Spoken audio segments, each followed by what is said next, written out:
Kevin. ഞാൻ 1ാം ക്ലാസ്സിൽ പഠിക്കുന്നു. എൻ്റെ സ്കൂളിൻ്റെ പേരാണ് S central school senior secondary എൻഡുലർ തിരുവനന്തപുരം.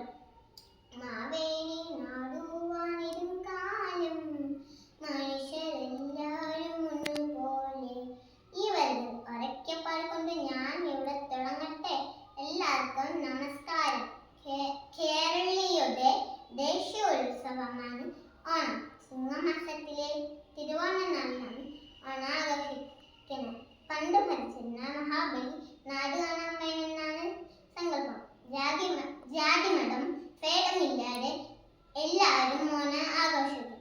ഐക്യത്തിന്റെ പ്രതീകമാണ് ഓണം. ഓണസദ്യ, പൂക്കളം, ചെണ്ടമേളം, വള്ളംകളി, പുലിക്കളി എന്നിവ ഈ ഓണാഘോഷത്തിന് നിറം നൽകുന്നു. അങ്ങനെ ഒരു ഓണം കൂടി വരവായി. എല്ലാവർക്കും എൻ്റെ ഓണാശംസകൾ.